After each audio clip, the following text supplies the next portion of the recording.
Let's talk. Hi, this is Lisa Todd. Welcome to the third episode, part 3 of end.formants, END.formants. You can find us on Facebook. It's our world. Let's talk about it. We want to continue on with end.formants, and we're talking right now about pet peeves, which was one of our posts on the wall. And I think Paula had something strong to say. Paula, what's your pet peeve? Actually, my biggest pet peeve is when you have a pet and you name it Pete.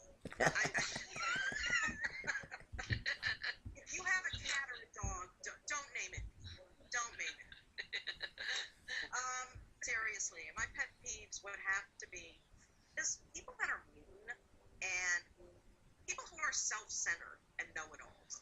You know, and also people who cannot compliment, who are very resistant to use compliments. I'll tell you something. I have a policy that my father taught me, and I watched him do this every day. He would just light up a room when he walked in, and he would always compliment strangers. And you know what? I make it a point that every day that I give out compliments generously, even to strangers. There's nothing like just saying to somebody, "I like your hair. You look really good today." See their face light up. I mean, of course, be genuine about it, but I'm having a real issue with people that cannot compliment and are self-centered. It just really irks me. Can I jump in and say what one of my pet peeves are? Probably my biggest pet peeve.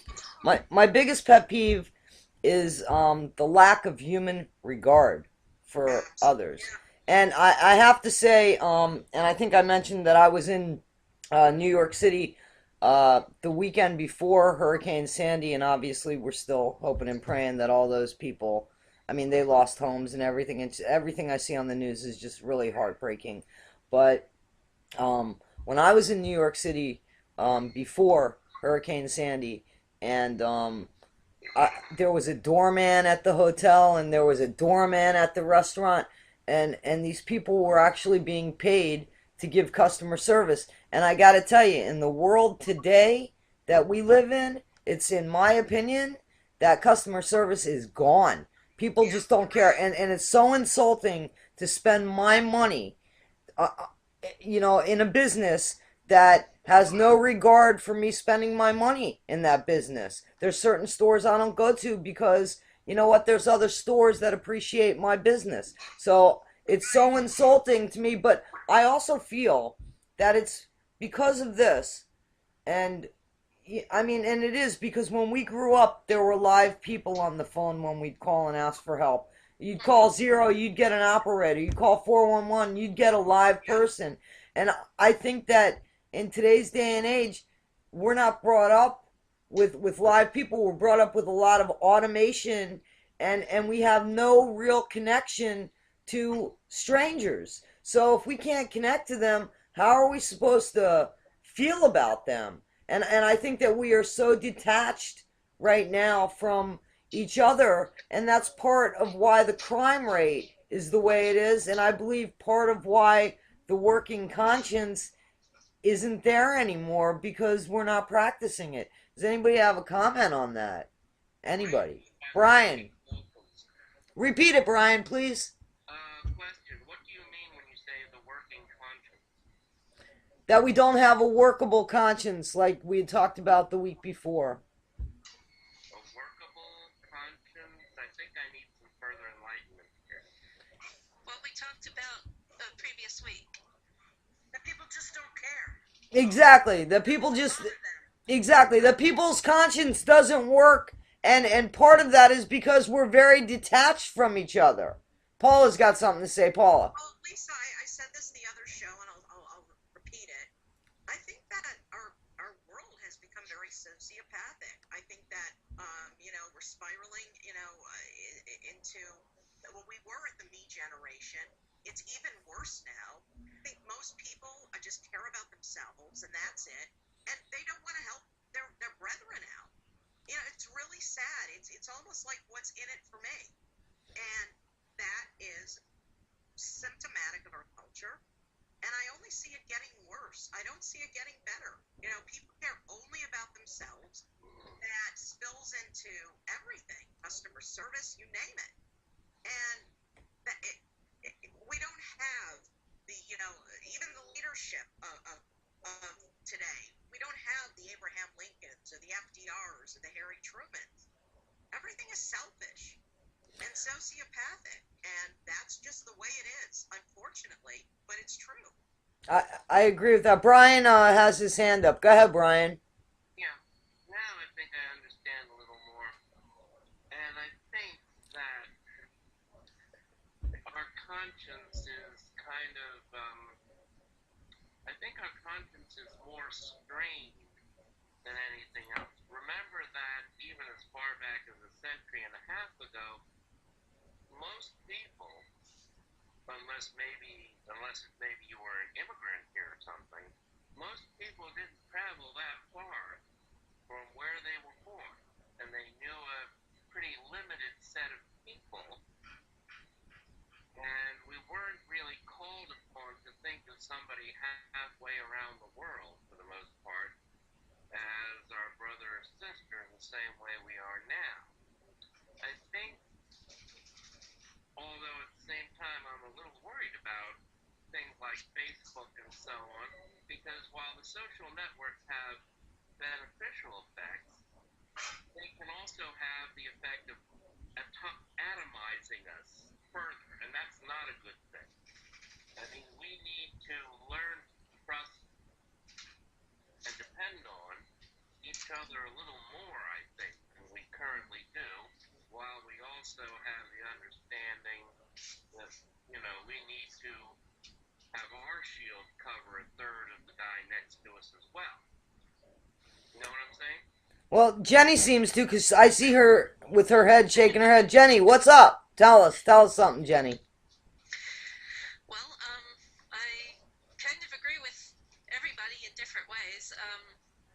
We are very much more sociopathic culture that, in some ways, because we're being isolated and kept apart, and yet we're also being brought together on the internet, which is different from not from real face-to-face communication, but at the same time it's different in both good ways and bad ways. But then I also see some a lot of goodness in people still. I mean, people are going to be good and bad. Jenny, I'm beginning to think that you live in a Disney movie. So tell me what's so good in the people. Because you live in a place that I used to live, and if they were going to stick an enema anywhere, that's where it'd be. So you tell me what's so good about where you live, please. Because if those of you that don't know, Jenny lives basically in the heart of this country, in the area surrounding Washington, D.C. Yes, I do. That's not the heart of the country.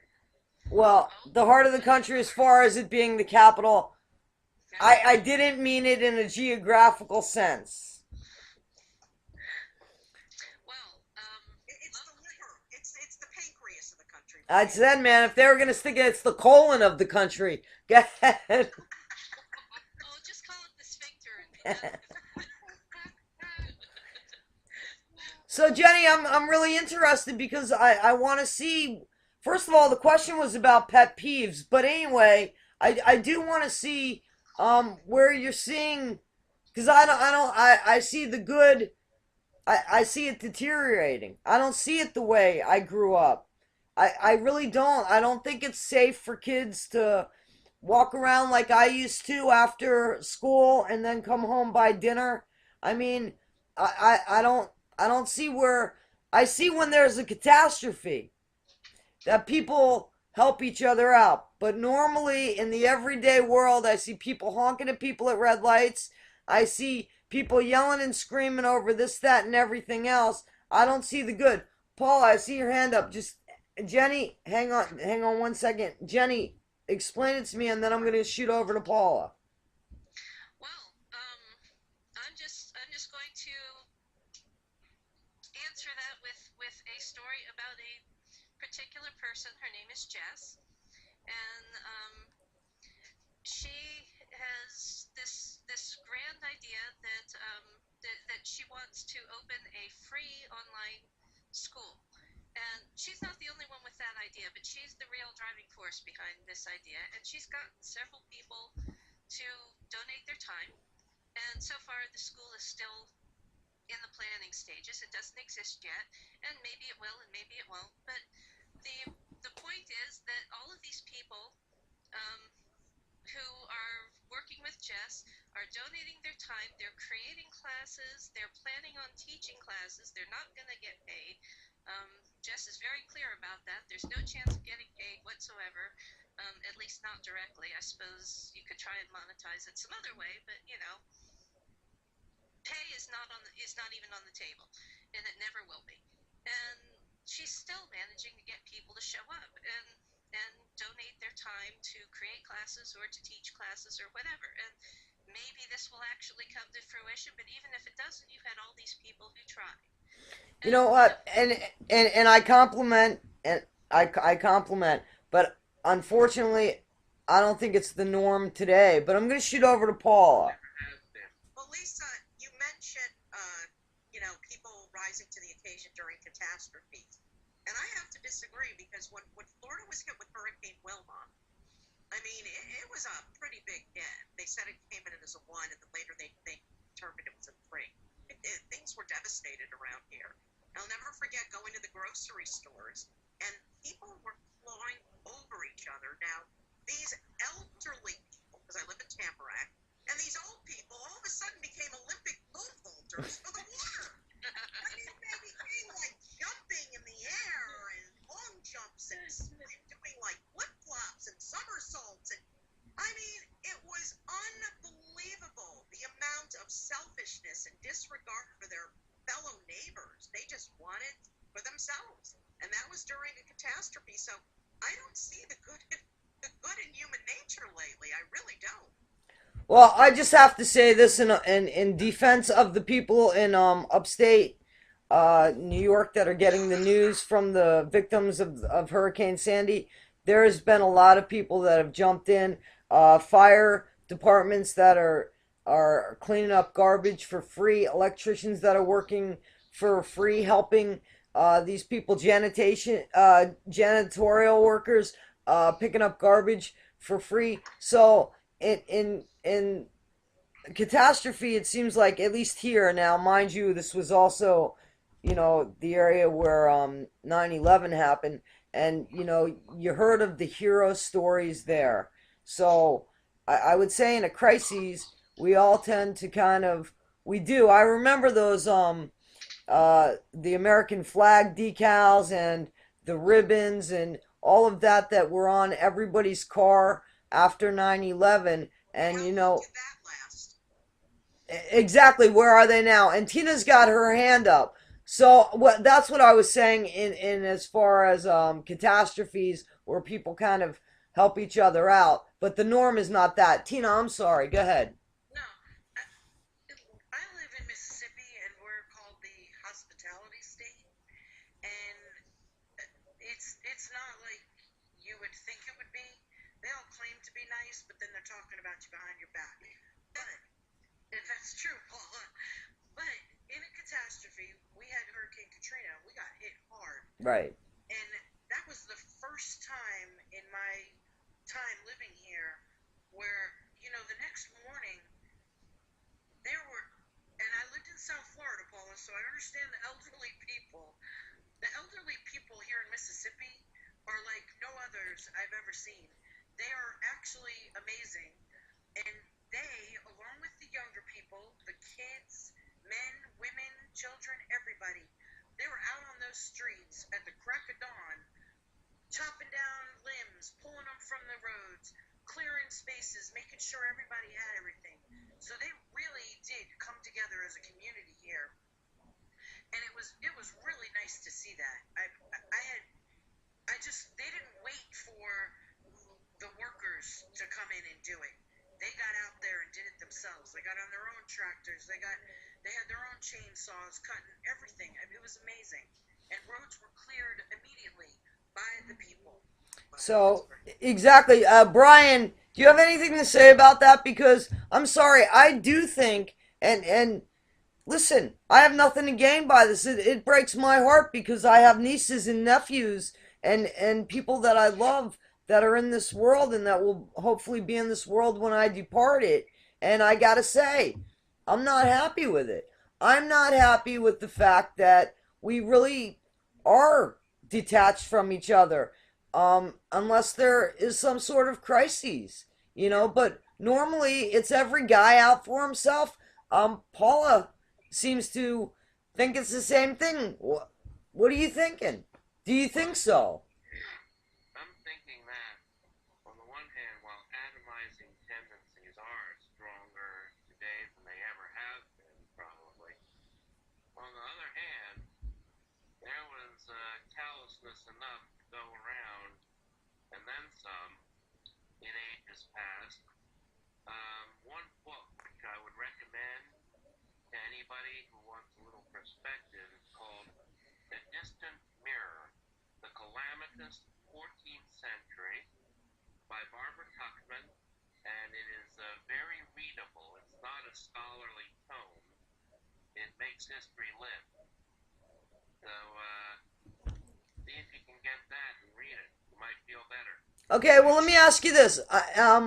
Paul, I'm going to ask you directly. I want to know. I heard somebody when I was talking to somebody about this. He's a lawyer. He's also a friend of mine, and I said, man, basically exactly what I said, that the world's gone to shit, and I blame it a lot on what we call progress. So, I mean, it seems like you feel the same way, that people are out for themselves more or less, and even especially worse when there's a catastrophe. So, I mean, in your opinion, how do you think we got here? Is it different than when you were growing up? Now, for those people that don't know, I've known Paula since my early 20s, or at least 20.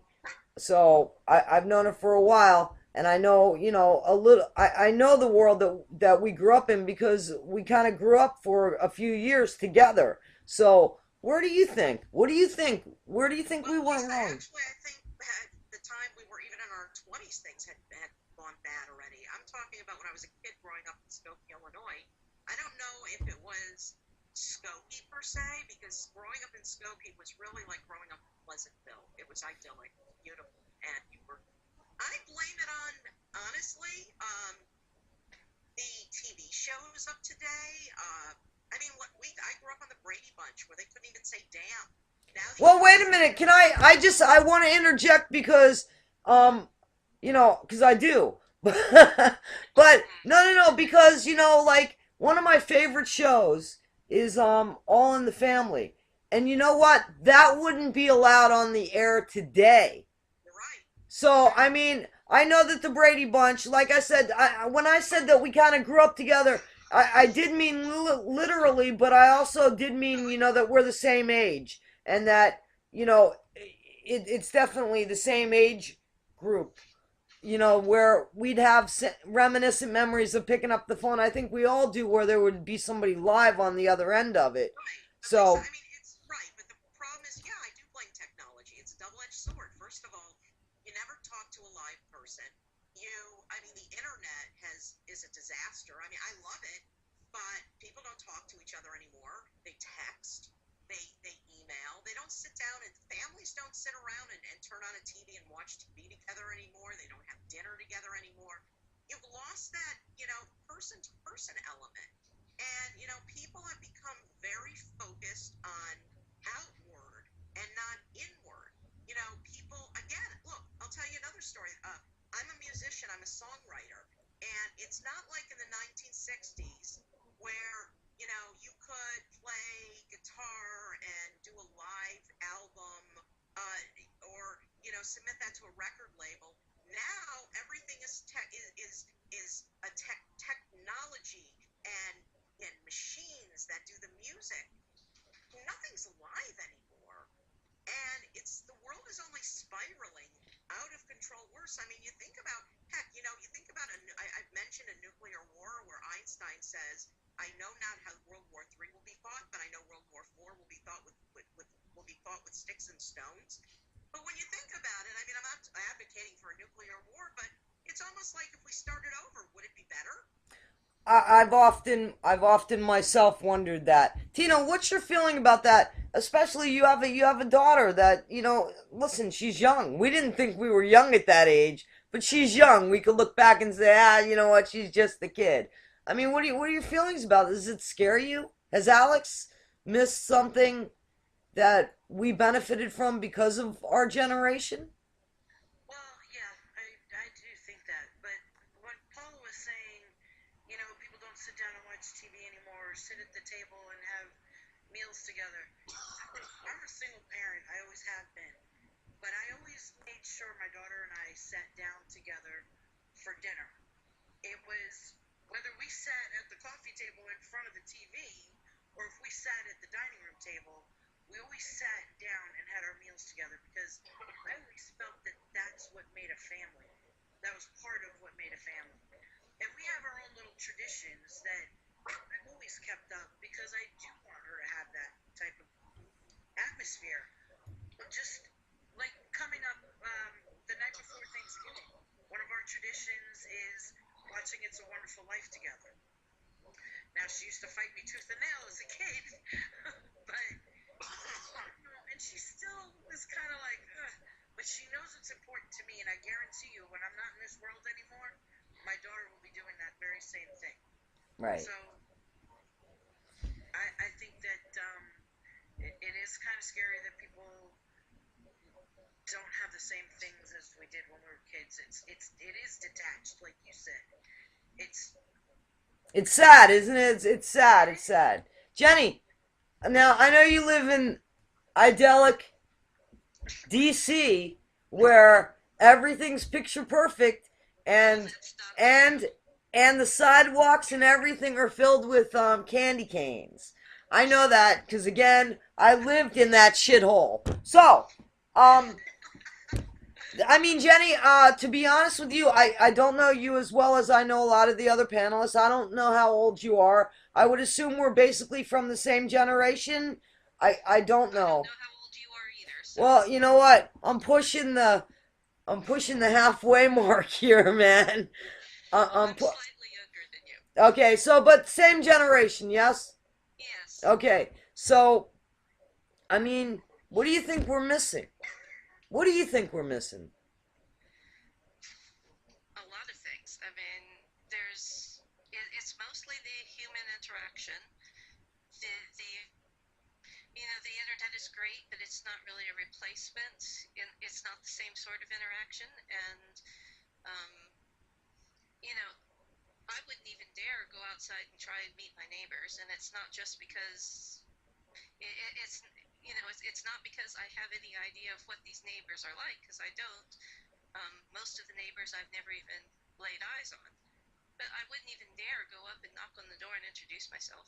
It's just not something I would do.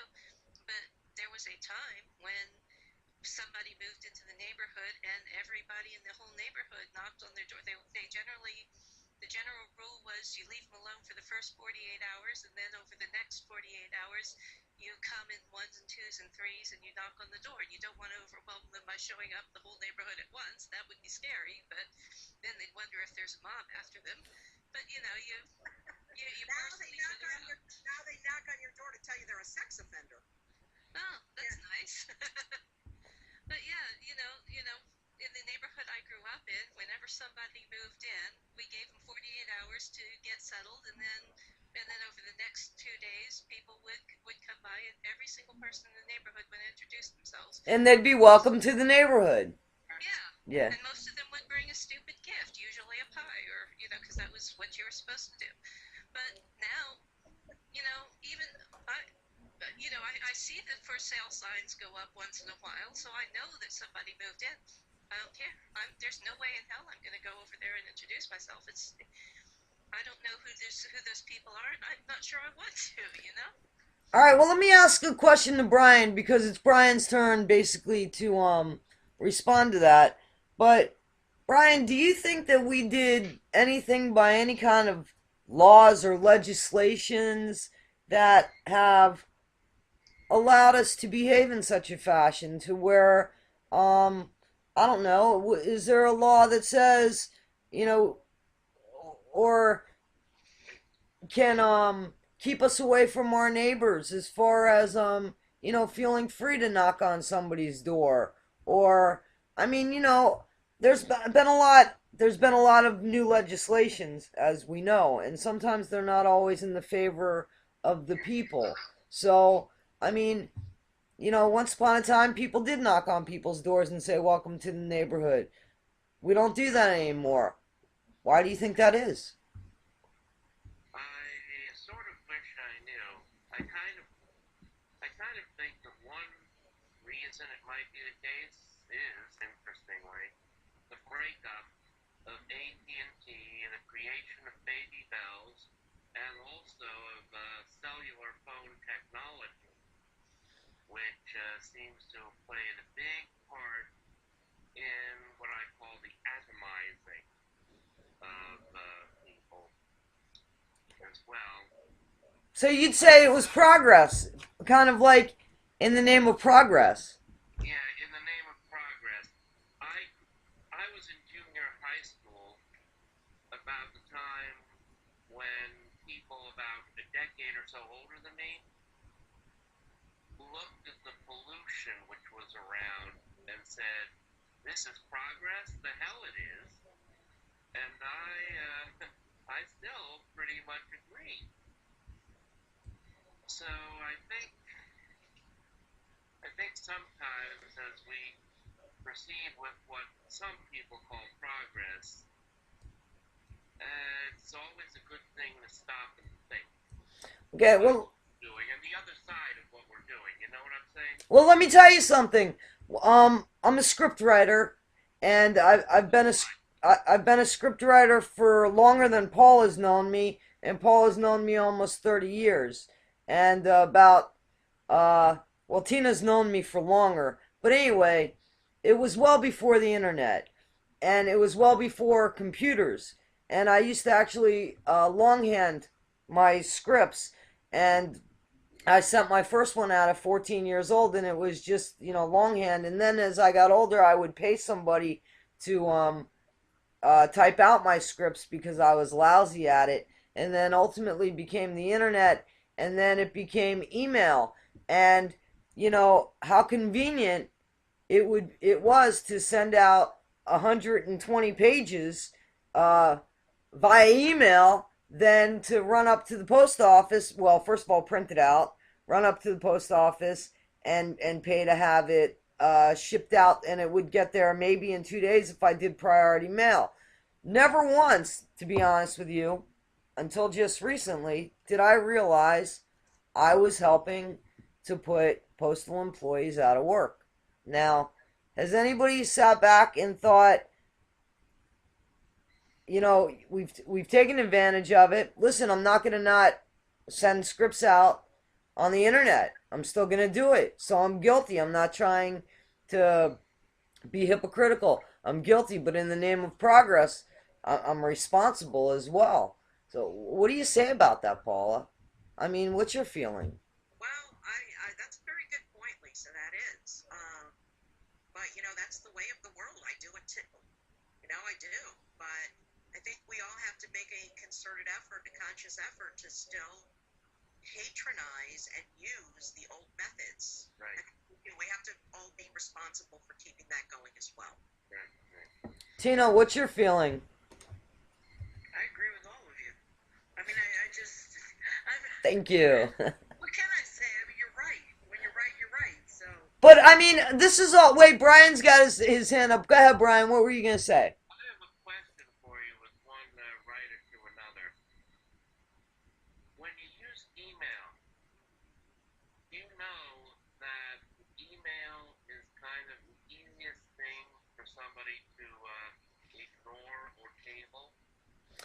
You know what? I'm sure. I'm sure it is. But well, we'll talk about that later. Okay. Okay, we'll cut that bit out.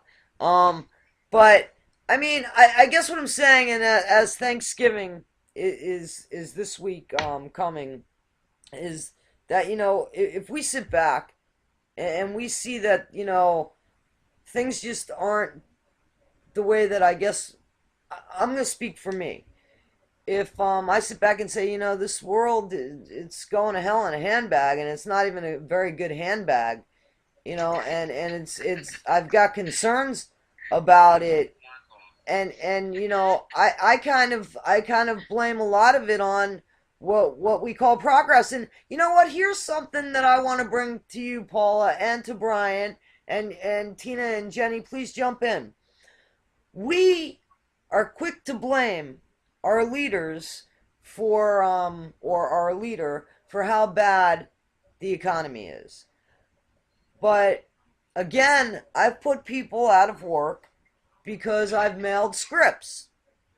Because I've emailed scripts as opposed to uh, sending them out the old fashioned way. So we as a nation doing the same thing and taking advantage of the internet services and buying and shopping online and getting everything the way that we want it, because what we want when we want it is who we are, and Tina's got her hand up. So my question is, I mean, we've got to take responsibility for this. And don't you think that we're a wee bit responsible for our own economic mess?